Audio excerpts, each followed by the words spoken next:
नमस्कार दोस्तों, आप सबका स्वागत है हमारे चैनल स्कॉलरलीज में। आज इस सेशन में आज इस वीडियो में हम सोशल स्टडीज यानी कि सामाजिक विज्ञान सीटेट 2019 जुलाई पेपर 2 का क्वेश्चंस डिस्कस करेंगे। प्रश्न पत्रिका डिस्कस करेंगे और आज हम सिर्फ 15 क्वेश्चन लेने वाले हैं ताकि हम एक एक क्वेश्चन पर ज्यादा फोकस कर पाए। चलिए चलते हैं आगे। सबसे पहला प्रश्न, असर्शन यानी कि अभिकथन जिसे बोलते हैं, it will be 7:30 PM in India when it is 2 PM in London. तो भारत देश में साढ़े जब जब लंदन के देश में 2 बज रहे होंगे, दोपहर के 2 बज रहे होंगे, तो क्या इंडिया में उस वक्त 7:30 बज रहे होंगे? क्या ऐसा संभव है? क्या ऐसा असर्ट कर सकते हैं हम लोग? उसका कारण, क्योंकि इंडिया जो है, भारत जो है, it is located east of Greenwich at 82 degree 30 east. Select the correct option from the given alternatives. तो इंडिया जो है हमारी ग्रीनविच ग्रीनविच मीन टाइम क्या होता है? ग्रीनविच मीन टाइम और जीएमटी के अनुसार ही भारत में समय का आकलन किया जाता है। और जो भारत देश है वो ग्रीनविच के पूर्व दिशा में लोकेटेड है 82 डिग्री 30 ईस्ट पर।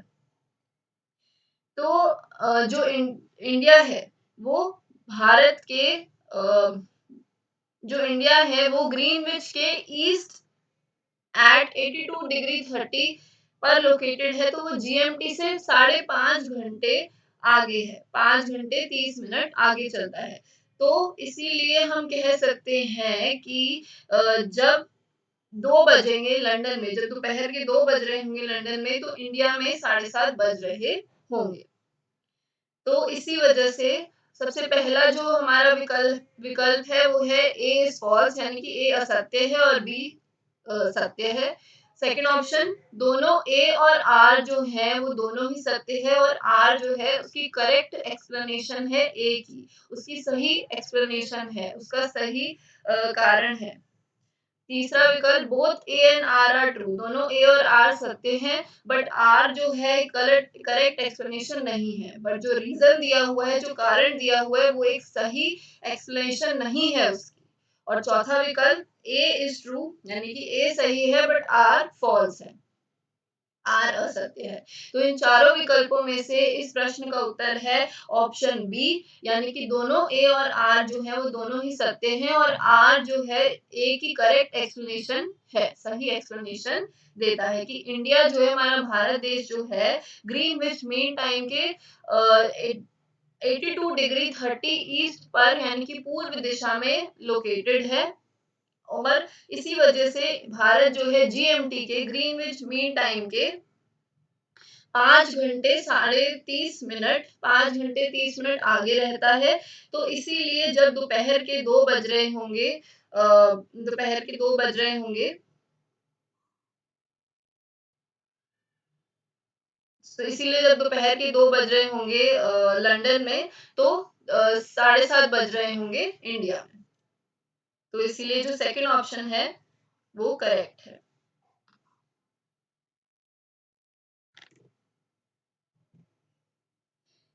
चलिए चलते हैं अगले प्रश्न पर।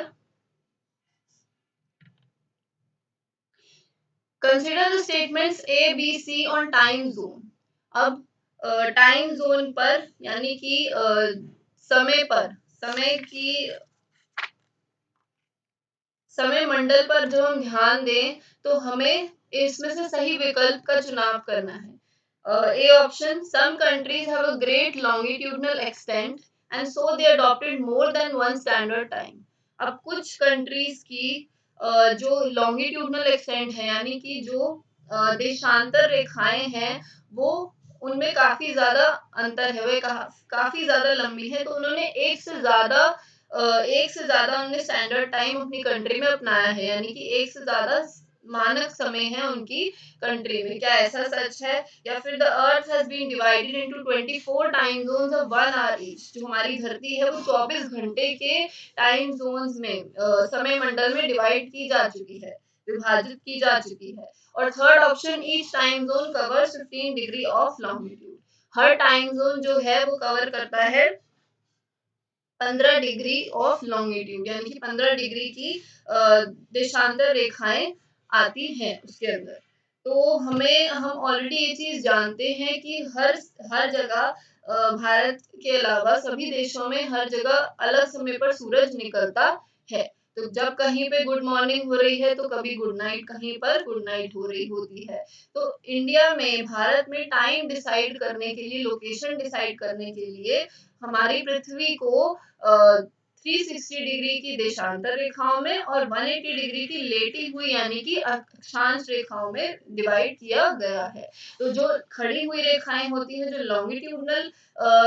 लॉन्गिट्यूडनल लाइंस होती हैं, देशांतर रेखाएं होती हैं, वो डिसाइड करती है कि भारत में क्या समय होगा। तो जिन सभी जगहों में टाइम जोन क्या होता है, हमारा समय मंडल क्या होता है, जिन सभी जिन सभी जगहों पर एक साथ एक समय होगा वह सभी एक टाइम जोन में आती हैं। जैसे आगे देख लीजिए, जो बीच वाली लाइन है उसे हम कहते हैं ग्रीनविच मीन टाइम, जो लॉन्गिट्यूडनल है यानी कि देशांतर है, जो खड़ी हुई है। और उसी तरह से जो नॉर्थ पोल हम देख रहे हैं ऊपर है, यानी कि उत्तरी पोल, और नीचे वाला पश्चिमी पोल। तो सभी विकल्प देख लेते हैं अब। A and C are correct and B is incorrect. तो ए और सी ऑप्शन जो है वो सत्य है और बी जो है वो गलत है। सेकंड ऑप्शन बी और सी दोनों सही है और ए जो है वो गलत है। Third option A B C all are correct, तीनों ही सही है। या D option A and B are correct और सी जो है वो हमारा इनकरेक्ट है। ए और बी सही है और सी जो है वो गलत है। तो इसका उत्तर है सेकंड क्वेश्चन का सी पार्ट, यानी कि ए बी और सी तीनों सही हैं। कि कुछ कंट्रीज में लॉन्गिट्यूडनल एक्सटेंट यानी कि देशांतर रेखाएं इतनी ज्यादा होती हैं कि उन कंट्रीज में एक से ज्यादा मानक समय माना गया है, यानी कि 2 मानक समय माने जाते हैं। 2 समय ऐसे होते हैं जब सेम टाइम होगा पूरी देश में। उसके अलावा अर्थ को डिवाइड किया गया है 24 समय मंडलों में, 24 घंटे के समय मंडलों में, जो एक एक घंटे का होता है हर एक समय मंडल। ये तो आपको पता है कि पूरे दिन में 24 घंटे होते हैं, जो कि हर एक घंटे को 1 घंटे के अनुसार देखा जाता है। नेक्स्ट है कि हर टाइम जोन में, हर समय मंडल में 15 डिग्री ऑफ लॉन्गिट्यूड लाइंस है। तो यह तीनों विकल्प ही सही है, तो इसका आंसर है ऑप्शन सी। आगे देखते हैं ग्रीनविच मीन टाइम। आपको ऑलरेडी बता चुकी हूँ, जो देशांतर रेखा है सबसे बीच की, उसे बोलते हैं ग्रीनविच मीन टाइम। और उसके अलावा ऊपर वाला पोल क्या कहलाता है, नॉर्थ पोल, और नीचे वाला कहलाता है साउथ पोल। ये है हमारा नॉर्थ पोल और नीचे वाला है हमारा साउथ पोल। चलिए आगे देखते हैं अगला प्रश्न। Choose the correct arrange of atmosphere layers beginning from the earth surface। तो हमें निम्नलिखित में से वायुमंडल यानी कि हमारी एटमॉस्फेयर की परतों की संरचना को ऑर्डर में बताना है, हमारी धरती की सरफेस से शुरू होकर, कि जो सबसे नीचे से शुरू होकर कौन सी सबसे पहली परत है हमारी वायुमंडल की। सबसे पहले देखिए ऑप्शन ए ट्रोपोस्फियर, स्ट्रेटोस्फियर, फिर mesosphere, thermosphere, exosphere. Second option exosphere, stratosphere, mesosphere, troposphere, thermosphere. ऐसे ही इसी तरीके से सी ऑप्शन में पहले मीसोस्फियर, फिर ट्रोपोस्फियर, फिर एक्सोस्फियर, फिर स्ट्रेटोस्फियर, फिर थर्मोस्फियर।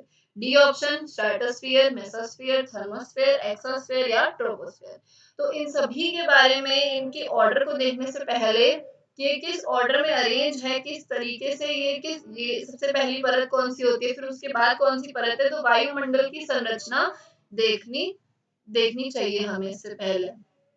तो चलिए, जो 5 लेयर होती हैं अर्थ के एटमॉस्फेयर की यानी कि वायुमंडल की संरचना, उसकी सरफेस से शुरू करके उसकी सबसे नीचे की परत से शुरू करके, तो वो होती है सबसे पहली ट्रोपोस्फेयर, जिसे हम बोलते हैं शोभ मंडल।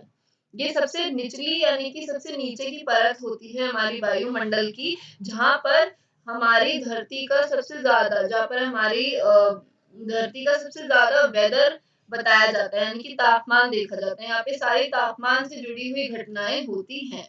तो ये 75% यानी कि 75% लेता है हमारी वायुमंडल की संरचना का, ट्रोपोस्फेयर यानी कि शोभमंडल। फिर दूसरा है स्ट्रेटोस्फियर, जो हमारी दूसरी लेयर होती है ट्रोपोस्फेयर के ऊपर, उसे हम बोलते हैं समताप मंडल। तो ये आ जाती है हमारी ट्रोपोस्फेयर के ऊपर।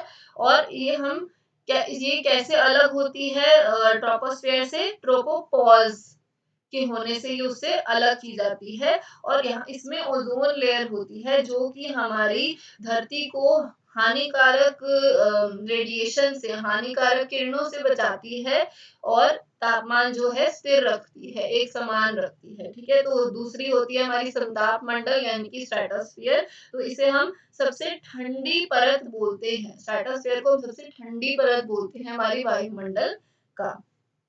तीसरा है मेसोस्फियर, यानी कि इसको हम बोलते हैं मध्य मंडल हिंदी में। और ये जो है यहाँ पर सबसे ज्यादा जो मीटियोर्स होते हैं, यानी कि टूटते तारे होते हैं, वो जल जाते हैं जब वो वायुमंडल में घुसते हैं, जब वो उसके अंदर एंटर करते हैं, तब यहाँ पे टूटता तारा जो है वो जल जाते हैं। तो इसे हम बोलते हैं मध्य मंडल। ये स्ट्रेटोस्फेयर से ऊपर वाली परत है।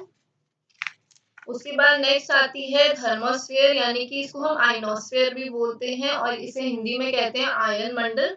ये वो लेयर है जो काफी ज्यादा अहमियत रखती है हमारी वायुमंडल की संरचना में, क्योंकि इसकी मदद से इस परत की मदद से हम बेतार संचार की को संभव बनाते हैं। बेतार संचार मतलब वायरलेस कम्युनिकेशन। बेतार संचार यानी कि वायरलेस कम्युनिकेशन को हम संभव बना पाते हैं। तो थर्मोस्फेयर में रेडियो की वेव्स जो है वो प्रोपोगेट कर पाती हैं थर्मोस्फेयर यानी कि आयन मंडल की मदद से।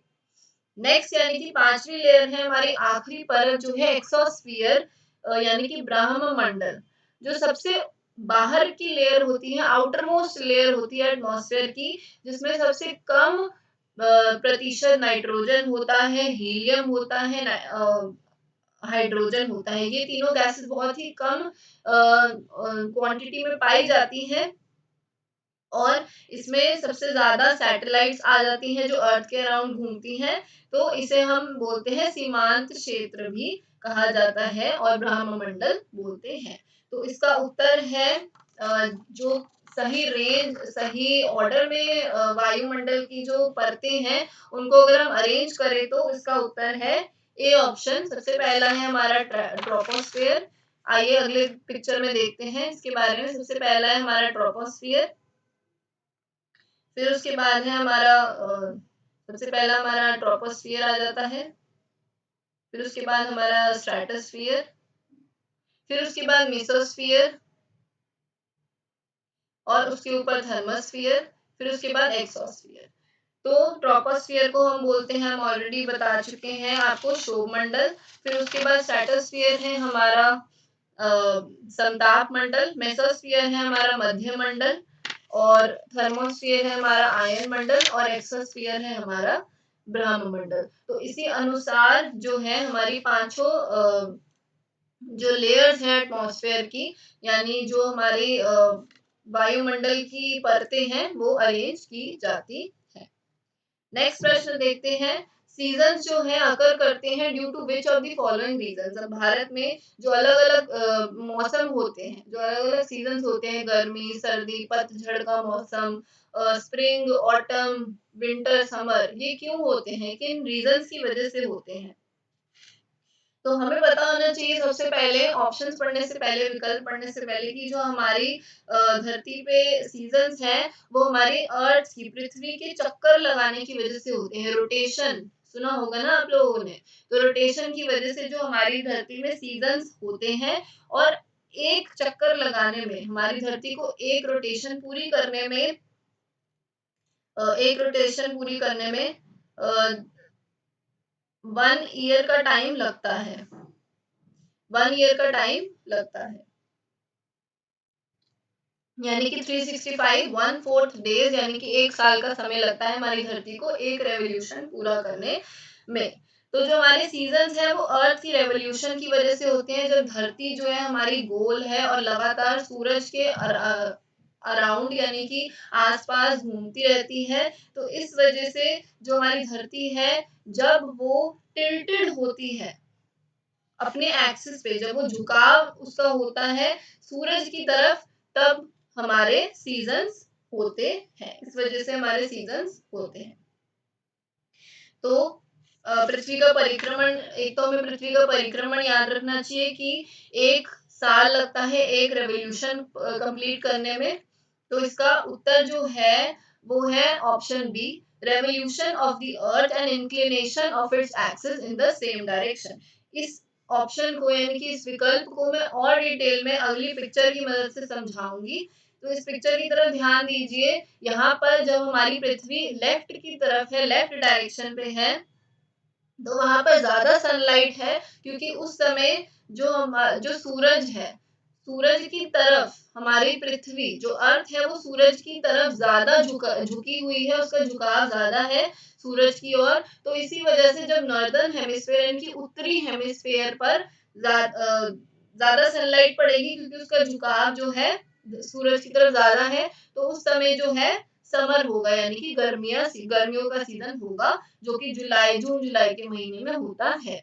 ऐसे ही जो हम नीचे की तरफ आए सदर्न हेमिस्फीयर पे यानी कि पश्चिमी हेमिस्फीयर पे, तो यहाँ पर जो हमारी अर्थ है, हमारी जो पृथ्वी है, जो आप राइट हैंड साइड में देख रहे हैं, जो हमारी ये पृथ्वी है जिसको हम यहाँ देख रहे हैं, तो इसका जो है जो झुकाव है वो सूरज से दूसरी दिशा में है, सूरज की ऑपोजिट डायरेक्शन में ये झुक रही है, टिल्ट हो रही है। तो यहाँ पर सनलाइट जो है ज्यादा नहीं पड़ेगी, तो इस वजह से मतलब सर्दियों में सनलाइट ज्यादा नहीं आएगी, क्योंकि सूरज से उस तरफ झुका हुआ है। तो यहाँ पर क्या होंगी, सर्दियां होंगी यानी कि विंटर्स होंगी, जैसे कि सितंबर नवंबर का महीना ले सकते हैं आप लोग। Next question, the major constituents of earth atmosphere by percentage is. अब जो अर्थ के अंदर, जो अर्थ के एटमॉस्फेयर यानी कि वायुमंडल में किस किस प्रतिशत में कौन कौन सी गैसेस पाई जाती हैं, हमें वो बताना है, और कौन कौन सी गैसेस आती हैं। तो सबसे जो कॉन्स्टिट्यूएंट्स है यानी कि जो उसके अंदर हमारे वायुमंडल के अंदर कितने कितने प्रतिशत की सारी गैसेस पाई जाती हैं। तो ए है हमारा कार्बन डाइऑक्साइड, बी है नाइट्रोजन, सी है हीलियम, या डी है ऑक्सीजन। तो इसका उत्तर है नाइट्रोजन। सबसे ज्यादा प्रतिशत हमारे वायुमंडल में कौन सी गैस पाई जाती है, उसका उत्तर है बी नाइट्रोजन। क्योंकि जो हमारी एटमॉस्फेयर है, जो हमारी वायुमंडल है, उसमें नाइट्रोजन जो है उसकी हवा में नाइट्रोजन 78% होती है, और ऑक्सीजन जो है वो 20.95% होता है। आर्गन जो है वो 0.93% होता है। कार्बन डाइऑक्साइड यानी कि CO2 जिसका सिंबल होता है वो 0.03% होता है। और कुछ क्वांटिटी की बाकी गैसेस पाई जाती हैं, जैसे नियॉन, हीलियम और हाइड्रोजन। और कुछ मिट्टी के कण भी होते हैं, और जल वाष्प भी होता है यानी कि वाटर वेपर, जिसे हम जल वाष्प बोलते हैं, वो भी पाया जाता है। उसके अलावा जो लेफ्ट पे आप देख रहे हैं पिक्चर, तो लेफ्ट में जो पिक्चर है उसे अगर आप देखें, तो यहाँ पर बताया गया है कि 78% नाइट्रोजन है, 78% नाइट्रोजन, और 21% ऑक्सीजन है, और 1% बाकी गैसेस हैं। तो ये है हमारी जो कॉन्स्टिट्यूएंट्स है यानी कि जो हमारी गैसेस आती हैं हमारी एयर में, एटमॉस्फेयर में, तो इतने प्रतिशत से सारी गैसेस पाई जाती है। Next question, which of the following statements, इनमें से कौन से अभिकथन अबाउट ओशन करंट्स यानी कि महासागरीय धाराएं, जो धाराएं बहती हैं, जो महासागर की धाराएं होती हैं, उनमें से कौन सा कथन जो है इसके बारे में सही है। The cold currents carry water from polar or higher latitudes to tropical or lower latitudes। अब जो कोल्ड करंट्स यानी कि जो ठंडी धाराएं हैं वो पानी को कैरी करती हैं ऊपर की लैटिट्यूड से, ऊपर की रेखाओं से नीचे की रेखाओं तक लैब्राडोर। दूसरा ऑप्शन लैब्राडोर एक वार्म करंट है, ये गरम गरम तरीके की धारा धारा है। या तीसरा जहां पर गरम और ठंडे करंट्स यानी कि ठंडी धाराएं मिलती हैं, वो सबसे बेस्ट फिशिंग का मैदान माना जाता है, वो सबसे बेस्ट मछली पकड़ने का मैदान माना जाता है। तो इसमें से उत्तर है ऑप्शन ए, यानी कि A and C are correct. A and C correct कैसे हैं? क्योंकि जो हमारी महासागरीय धाराएं हैं, हमें पहले पता होना चाहिए ओशन करंट्स होते क्या हैं। महासागरीय धाराएं हमारी वो स्ट्रीम्स हैं पानी की, वो धाराएं हैं पानी की जो कंटिन्यूअसली बहती रहती हैं, लगातार बहती रहती हैं हमारे ओशन की सतह पर, सरफेस ऑफ वाटर पर, सबसे ऊपर बहती रहती हैं अलग अलग डायरेक्शंस में। तो ये जो है टेम्परेचर पर भी असर करती है, तापमान पर भी असर करती हैं ये जो धाराएं होती हैं। तो ये तापमान या तो बढ़ाती हैं या कम करती हैं, और या तो वार्म हो सकती हैं या तो गर्म हो सकती हैं या फिर ठंडी हो सकती हैं। तो कोल्ड करंट्स जो होते हैं हमारे, यानी कि ठंडी धाराएं जो होती है, ठंडी स्ट्रीम्स ऑफ वाटर, वो पानी लेकर जाती हैं हाई लैटिट्यूड से, यानी कि ऊंचे स्थान से नीचे स्थान पर लैब्राडोर की मदद से। तो इसका आंसर है ऑप्शन ए, यानी कि ए और सी ऑप्शंस जो है, विकल्प जो है वो सही है। चलिए देखते हैं next question. The depositional feature of a glacier is called. अब जो निक्षेषण यानी डिपॉजिट, जो डिपॉजिट करने वाला फीचर है यानी कि कैरेक्टरिस्टिक जो है, वो ग्लेशियर की क्या है, कौन सी है? निक्षेषण वाला जो कैरेक्टरिस्टिक है वो ग्लेशियर का, यानी कि बर्फ के जमा होने का। ग्लेशियर क्या होता है? जब बहुत सारी बर्फ एक साथ जमा हो जाती है तो बन जाता है एक ग्लेशियर, यानी कि बर्फ से ढका हुआ पहाड़ या चोटी, तो उसे हम ग्लेशियर कहते हैं। सबसे पहला ऑप्शन है मोरेन, सेकंड ऑप्शन है लोएस, थर्ड ऑप्शन है लीव्स, और चौथा ऑप्शन है सी केव। तो मोरेन क्या होता है? जो छोटे छोटे रॉक्स होते हैं, छोटे छोटे सेडिमेंट्स होते हैं, छोटे और बड़े, जो पानी के बहाव से ले जाए जाते हैं और कहीं पे भी जाकर डिपॉजिट हो जाते हैं, कहीं पे भी जाकर जमा हो जाते हैं, उसको मोरेन्स कहते हैं। अब जो रॉक्स हमारे इकट्ठे हो जाते हैं, जो साइड्स पे ग्लेशियर के एकदम कोनों में जम जाते हैं, उनको हम लैटरल मोरेन कहते हैं, यानी कि पार्श्व मोरेन कहते हैं। ठीक है, इनको हम हिंदी में लैटरल मोरेन कहते हैं, जो हमारे ग्लेशियर के एकदम कोने में जम जाते हैं। जो रॉकी रॉक्स जो होते हैं, रॉकी मटेरियल एकदम कॉर्नर्स में जाकर जम जाता है ग्लेशियर के, उसको हम पार्श्व मोरेन कहते हैं। और वो मोरेन जब दो ग्लेशियर आपस में जुड़ जुड़ जाते हैं, जब दो ग्लेशियर आपस में जुड़ते हैं, तो हम उस मोरेन को औसत मोरेन कहते हैं, यानी कि मीडियल मोरेन। तो मोरेन हो गया, हमने समझ लिया कि वो क्या होता है। जब छोटे बड़े तरह के जो रॉक्स होते हैं, पत्थर होते हैं, वो ग्लेशियर्स की मदद से बहाव के कारण, पानी के बहाव के कारण कहीं पे भी जाके जम जाते हैं, उसको हम मोरेन कहते हैं। दूसरा है लॉयस, जो भी हवा के साथ मिट्टी उड़कर आती है, वो होती है लॉयस।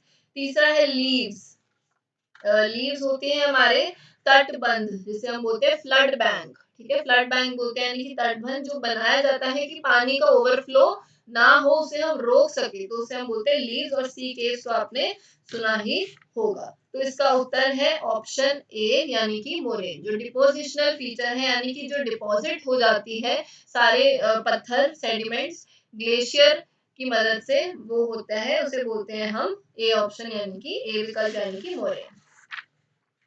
अगला प्रश्न देखते हैं। Statements A and be describe the features of which of the following vegetation. तो जो हमारे अभिकथन दिए गए हैं ए और बी, वो कौन सी वेजिटेशन यानी कौन सी वनस्पतियों की कैरेक्टरिस्टिक्स यानी कि इंपॉर्टेंट पॉइंट्स डिस्क्राइब करते हैं। A option, the vegetation is found in the higher latitude. तो कौन सी वनस्पति के बारे में हम बात कर रहे हैं, हम ये देखेंगे।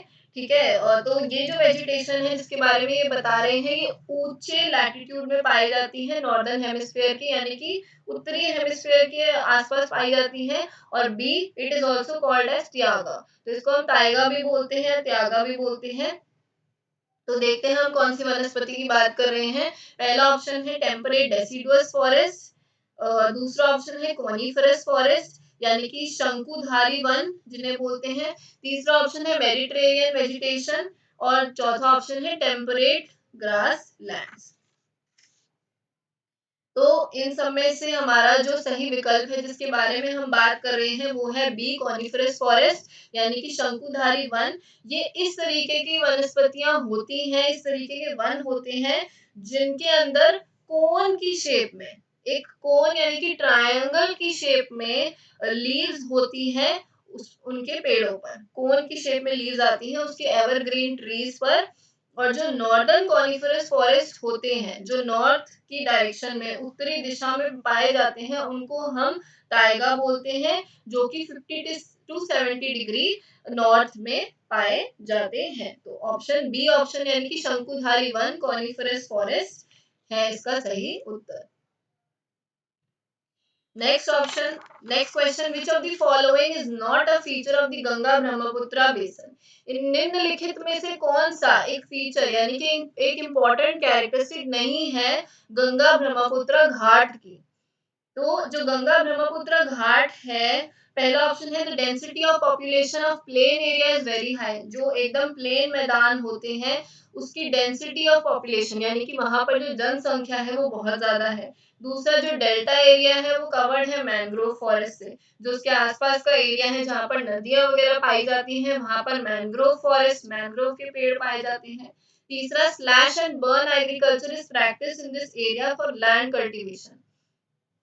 जो स्लैश और बर्न एग्रीकल्चर यानी कि पेड़ों को काटना और जला देने की खेती, वो जो है इसमें प्रैक्टिस की जाती है, यहाँ पर करी जाती है लैंड की कल्टीवेशन के लिए। लैंड को अ, अ, खेतों को जोतने के लिए हम इस तरीके की एग्रीकल्चर, इस तरीके की खेती को प्रैक्टिस करते हैं। Oxbow lake dot the plain area, तो इस एरिया में इस खाली मैदान पर ऑक्सबो लेक ज्यादा पाए जाते हैं। तो इसका उत्तर है सी ऑप्शन यानी कि स्लैश एंड बर्न एग्रीकल्चर जो है यहाँ पर प्रैक्टिस किया जाता है मैदान की यानी कि लैंड की खेती के लिए। तो जो गंगा ब्रह्मपुत्र घाट है हमें उसके बारे में ये पता होना चाहिए कि उसके ऊपर मैंग्रोव के पेड़ पाए जाते हैं, वो पूरी तरह से ढका हुआ है, उसके अंदर आते हैं मैंग्रोव के पेड़। और फिर जो ऑक्सबो लेक है वो कवर करते हैं प्लेन एरिया को, ठीक है, वो खाली मैदान को, मैदानी क्षेत्र को कवर करते हैं। और जो पॉपुलेशन है, जो जनसंख्या है वो भी बहुत ज्यादा हाई है। और यहाँ पर टेरेस फार्मिंग यानी कि छत की खेती को हम प्रैक्टिस करते हैं माउंटेन्स और हिल्स में। तो इसका उत्तर है C option slash and burn agriculture is practice in this area for land cultivation. Next question देखते हैं। स्विमर्स यानी कि तैराकी जो होते हैं वो डेड सी यानी कि मृत सागर समुद्र में क्यों फ्लोट कर पाते हैं, क्यों तैर पाते हैं और क्यों डूबते नहीं है। इसका क्या कारण है कि जो तैराकी है, जब वो मृत सागर समुद्र में उतरते हैं तो वो तैर पाते हैं और डूबते नहीं है। पहला ऑप्शन है ज्यादा से ज्यादा वार्म करंट्स होते हैं वहां पर, जो गर्म धाराएं हैं पानी की वो ज्यादा होती है than cold currents. Second option जो सी है उसमें ज्यादा ऊंची टाइड्स आती हैं। और जो लो ज्वार भाटा जिसे बोलते हैं टाइड्स यानी कि ज्वार भाटा वो ज्यादा होती हैं। और लो टाइड्स यानी कि जो नीचे की टाइड्स है वो कम होती हैं, नीचे की जो पानी का बहाव होता है वो कम होता है। Increase salt content makes a sea depth. अब जो खारे पानी की प्रतिशत है या फिर जो क्वांटिटी है, जो मात्रा है खारे पानी की वो ज्यादा है, तो इस वजह से जो हमारा सी है, जो हमारा समुद्र है वो ज्यादा गहरा हो जाता है, जिस वजह से तैराकी जो है फ्लोट कर पाते हैं। या फिर यहाँ पर जो हवा है, विंड है, वो बहुत ज्यादा हाई स्पीड पे यानी कि तेज गति में चलती है सरफेस ऑफ वाटर पे, पानी की ऊपरी परत पर जो हवाएं हैं वो बहुत ज्यादा तेज गति से चलती हैं। तो इसका उत्तर है सी ऑप्शन यानी कि जो इंक्रीज सॉल्ट कंटेंट है मेक्स द सी डेंस। अब जो खारा पानी है वो इतना ज्यादा पाया जाता है इस समुद्र में कि उस वजह से जो हमारा ये मृत सागर समुद्र है ये बहुत ज्यादा गहरा हो जाता है और स्विमर जो है, तैराकी जो है वो फ्लोट कर पाते हैं और बहते नहीं हैं, क्योंकि डेड सी के बॉर्डर पर यानी कि सीमाओं पर जॉर्डन है ईस्ट की डायरेक्शन में, पश्चिमी दिशा में, और इज़राइल है और वेस्ट बैंक है वेस्ट की दिशा में। तो इसीलिए जॉर्डन रिफ्ट वैली के अंदर ये आता है डेड सी, और जो इसकी मेन ट्रिब्यूटरी है यानी कि जो इसकी मेन सहायक नदी है वो है जॉर्डन रिवर। अब जो हाई सॉल्ट का इसमें कंटेंट है, जो मृत सागर समुद्र है, इसमें खारे पानी की इतनी ज्यादा मात्रा है कि वो इस पानी को बहुत ज़्यादा घना बना देता है, गहरा बना देता है, और इस वजह से जो फ्लोटिंग है, जो तैरना होता है वो आसान हो जाता है नेचुरल बॉयंसी की मदद से, जो कि आर्किमिडीज ने इंट्रोड्यूस करी थी हमारी उसमें केमिस्ट्री में, कि बॉयंसी क्या होता है, वो फोर्स होता है जिसकी मदद से जो चीजें हैं वो ऊपर की तरफ खिंचती हैं। तो ऊपर की ओर खिंचती हैं तो उत उत्प्लावक बल जिसे हम बोलते हैं, यानी कि द फोर्स ऑफ बॉयंसी, उत्प्लावक बल, उसकी मदद से जो चीजें हैं वो ऊपर की तरफ आती हैं। तो इसी वजह से जो तैराकी फ्लोट करते हैं, जो तैरने के लिए उतरते हैं डेड सी में, मृतक सी में, वो डूबते नहीं है, वो तैर पाते हैं, क्योंकि because of the force of natural buoyancy यानी कि उत्प्लावक बल और खारे खारे पानी की वजह से। तो इसका उत्तर है option C, the increase salt content makes the sea dense. Next question देखते हैं। इन दोनों स्टेटमेंट्स को कंसिडर कीजिए, इन दोनों अभिकथन को कंसिडर कीजिए, ए एंड बी, जो कि हमारे लैंड के इस्तेमाल के बारे में बताई गई हैं, यानी हमें मैदान को किस तरीके से यूज करना चाहिए और हमें सही आंसर बताना है कि कौन सा है। पहला कथन, land use refers to the use of land exclusively for agriculture and forestry. अब मैदान का यूज करना, इस्तेमाल करना बहुत ज़्यादा एग्रीकल्चर के लिए और खेती के लिए, क्या सिर्फ इन्हीं दोनों काम के लिए हम लैंड का यूज़ करते हैं? और दूसरा option, land use is primarily determined bye it's topography.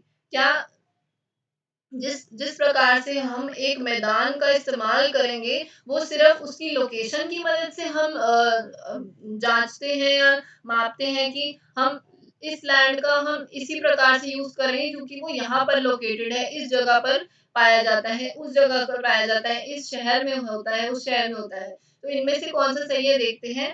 पहला ऑप्शन है ए जो सत्य है, बी सत्य है। दूसरा ऑप्शन दोनों ए और बी सत्य है। तीसरा ऑप्शन ए और बी दोनों ही गलत है, और चौथा ऑप्शन ए ट्रू है यानी ए सत्य है और बी फॉल्स है। तो इसका उत्तर है ऑप्शन सी, यानी कि दोनों ए और बी जो है वो फॉल्स है। दोनों ए और बी ही हमारे फॉल्स हैं, तो इसका हमारा है ऑप्शन सी। तो ऑप्शन सी, दोनों ही ए और बी जो है हमारे फॉल्स हैं। कैसे? क्योंकि लैंड यूज जो है हमारे जब हम किसी मैदान का यूज करेंगे तो वो अलग अलग कामों के लिए यूज किया जाता है, जैसे कि हम एग्रीकल्चर भी करते हैं, उस पे किसान खेती भी करते हैं, उस पे वानिकी भी करते हैं, फॉरेस्ट्री भी करी जाती है, माइनिंग भी करते हैं, यानी कि खान संबंधी उद्योग भी करते हैं। उसके अलावा हम घर भी बनाते हैं, सड़क भी बनाते हैं, इंडस्ट्रीज भी बनाते हैं। तो लैंड का जो है हमारे मैदानों का जो है बहुत ही अलग तरीके से यूज किया जाता है। और लैंड यूज जो है हम डिटरमिन करते हैं, हम मापते हैं इसको अलग अलग फैक्टर्स की वजह से, जैसे कि हो गया हमारी कि कहाँ पर ये लोकेटेड है, टोपोग्राफी उसकी, या उसकी ज्योग्राफिकल लोकेशन कि कौन से एरिया में पाया जाता है वो लैंड, किस तरीके की मिट्टी है वहाँ पर, क्या तापमान है, क्या क्लाइमेट है, क्या वहाँ पर पानी उचित मात्रा में पानी अवेलेबल है, पानी पाया जाता है, या फिर वहाँ पे किस तरीके की टेक्नोलॉजी का हम इस्तेमाल करते हैं। तो ये दोनों ही फॉल्स है, क्योंकि लैंड के इस्तेमाल में हम बहुत सारी चीज़ों का ध्यान रखते हैं, जो कि होता है topography, soil, climate, minerals, availability of water, और ना कि सिर्फ टोपोग्राफी। और लैंड को हम सिर्फ एग्रीकल्चर और फॉरेस्ट्री के लिए ही यूज नहीं करते, और भी बहुत सारे कामों के लिए इस्तेमाल किया जा सकता है। तो दोनों ही ए और बी जो है वो फॉल्स है, यानी कि ऑप्शन सी। नेक्स्ट क्वेश्चन देखते हैं, शेल्टर बेल्ट्स यानी कि जो पेड़ों के रोज यानी कि पेड़ों की लाइनें बनाई जाती हैं, जिस प्रकार से हम जो जिस प्रकार से हम विंड की स्पीड को कम कर सकते हैं, यानी कि हवा की गति को हम कम कर सकते हैं और सॉइल को खराब होने से रोक सकते हैं। तो शेल्टर बेल्ट्स क्या होती हैं, इसमें हम पेड़ लगाते हैं या फिर छोटी-छोटी झाड़ियाँ लगाई जाती हैं, जो कि एक बैरियर की तरह एक्ट करती हैं, जो कि एक रुकावट की तरह काम आती हैं और विंड को यानी कि हवा को रोकती हैं। हवा की मदद से वो रोकती हैं कि हमारा जो सॉइल है वो खराब ना हो। तो शेल्टर बेल्ट जो है उसमें ट्रीज आ जाते हैं, श्रब्स आ जाते हैं, जो कि एक बैरियर की तरह लगाई जाती हैं to reduce wind speed, to protect the soil from erosion. तो इसका आंसर है ऑप्शन डी। शेल्टर बेल्ट्स किस तरीके से हमारी मदद करती है, checking the wind movement to protect soil cover. Soil की परत को बचाने के लिए, प्रोटेक्ट करने के लिए कि वो इरोड ना हो, वो खराब ना हो। इस वजह से हम इस वजह से जो है इस वजह से शेल्टर बेल्ट्स लगाए जाते हैं, यानी पेड़ों की लाइनें लगाई जाती हैं, जिससे वो एक रुकावट बने और हवा की स्पीड को कम कर सके, ताकि सॉइल जो है वो खराब होने से रुक सके। तो इसमें एक देख रहे हैं आप, ऑप्शन सी में गलीज लिखा हुआ है। गलीज होते हैं जो गटर होते हैं, जो डिचेस होते हैं, जिसके अंदर पानी इकट्ठा हो जाता है और उससे हमारे सॉइल का नुकसान होता है। तो इसका ऑप्शन है, इसका आंसर है option D, checking wind movement to protect soil cover. Next question देखते हैं, what determines the thickness of soil profile. अब सॉइल का मोटा होना यानी कि थिकनेस होना, वो कैसे पता चलती है कि सॉइल जो है हमारा, जो मिट्टी है वो अच्छी क्वालिटी की है। ये कैसे पता चलता है हमें, टाइम से, यानी कि समय के अनुसार हमें पता चलता है। दूसरा, उसके फ्लोरा और फौना से, कि उस मिट्टी पर, उस मैदान पर, यानी कि उस लैंड पर किस प्रकार के प्लांट्स और एनिमल्स रह रहे हैं।